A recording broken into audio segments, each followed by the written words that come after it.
I want to bring in MS Now contributor David Drucker, senior writer at The Dispatch and author of In Trump's Shadow. Ankush Khardori is former federal prosecutor and senior writer for Politico magazine. MS Now senior legal reporter Lisa Rubin is with me here in the studio. Let me start with the messages I know you dug into from Brad Karp and David Ross that they sent to Epstein. What did you find?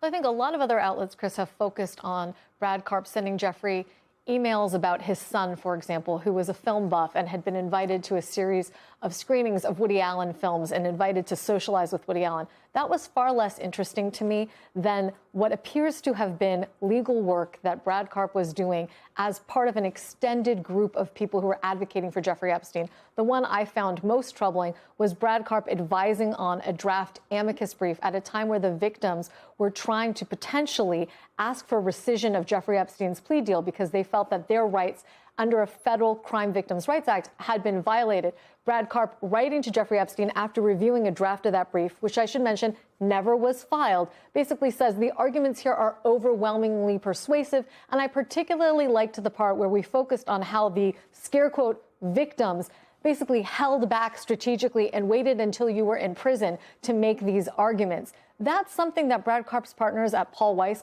would have liked to know and almost certainly did not. The firm had given statements previously that Karp was adverse to Epstein, meaning he was on the opposite side of the table in either litigation or business disputes.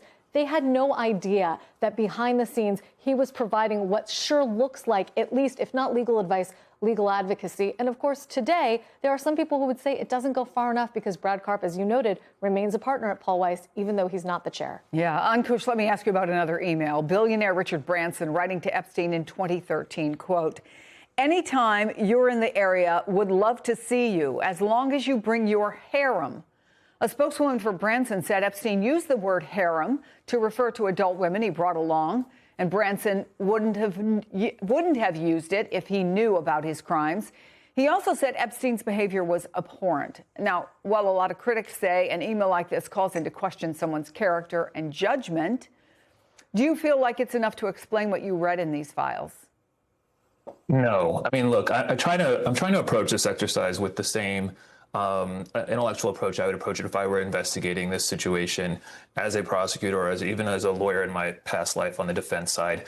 And I just would not take an email plucked out of millions of pages and, purport to have a definitive interpretation of it without doing a whole bunch more work. So I am trying to resist the urge to take like one email and sort of spin out a whole theory. I think too many people are doing that, and I don't think people would like it if the same methodology were applied to them. Let me assure you, there are plenty more embarrassing emails on a whole host of subjects and investigations in the Justice Department's possession from many, many, many other people. The one thing I would just say is, as we're going through all of this, I just ask people to keep in mind the distinction again between, even morally offensive conduct, like some of the things you've been talking about or that Lisa just talked about, and actual criminal misconduct. A couple of months ago, Ro Khanna went on Meet the Press and said Epstein had set up a rape island where rich and powerful men were abusing young girls with impunity. I think that's the standard we ought to hold this exercise to, at least for the lawmakers, because thus far, Ro Khanna has identified a grand total of 0 other additional rich and powerful criminals. And so I just want people to keep those things distinct, because we were not promised embarrassing emails. We were promised criminals. Right. There's also, though, a question of who you want working for your company, who you want representing your company, which is a whole other thing, absolutely, than somebody who could be prosecuted. But let me ask you about Branson counseling Epstein on how to handle negative PR. Others, we should say, supported Epstein, too. In an email in 2011, former British ambassador to the U.S., Peter Mandelson, calls Epstein, quote, "one of my best friends." Is it clear to you why so many people were willing to support him after he became a convicted sex offender? Yeah, I mean, first of all, the point you make is exactly the right one, right? Even though it's not criminal misconduct, whatever you see, you're entitled to your own social sanctions, to withdraw your business, to change your consumption patterns, whatever. I totally agree with that. But in terms of what was clear to me, I mean, the best I can say at this point is that my view of the situation is unchanged from what it was, a few months ago. And that is that my operating theory and understanding that there's still some more to this story and more documents and redacted documents is that the Justice Department basically had it right over the last decade in terms of who they charged and where they felt they had chargeable criminal cases. Again, that's subject to revision, but it seems like, they focused on Epstein and Maxwell for a reason. And thus far, this exercise has not revealed anything that suggests to me that they missed anyone significant. But again, this is ongoing. I wonder, David, if what we're seeing is the public, is journalists and Congress doing essentially, again, not seeing anything necessarily that is criminal behavior that could actually be brought to court, but doing the job that many of the survivors felt the DOJ didn't shed more light on Epstein's associate. I guess the bigger question is whether it amounts to the justice Epstein survivors have been demanding, right? Whether it gives any sense that at least the truth is getting out there and people can do with it what they will. Yeah, I think it's a good observation. And obviously the victims of Jeffrey Epstein suffered horrible crimes. And Jeffrey Epstein, as we've learned, particularly with the release of a lot of these documents, was a monster and he was a criminal.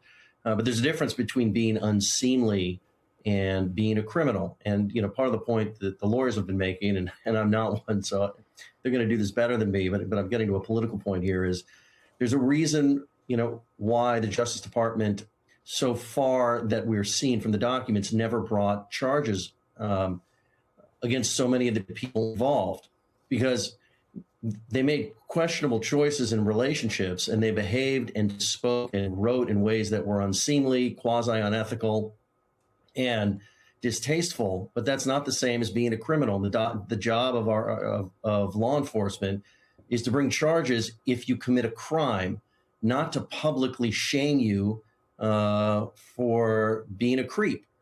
And that gets us to, I think, what is a very interesting political, sociological phenomenon that the release of these documents is bringing about, which is there is a large degree of shame, and rightfully so, now that the information is out there, even if we don't want to make a practice of this, being heaped on the people that were involved.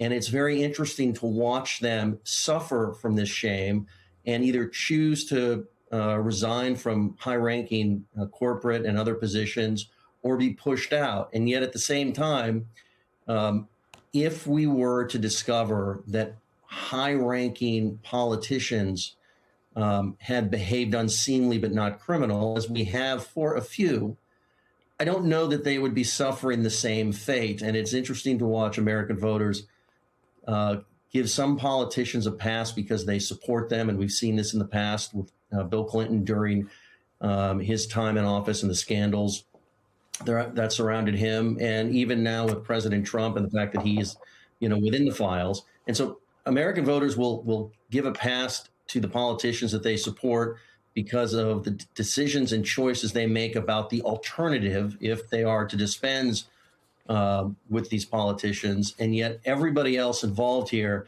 is not escaping with the same grace, if you will.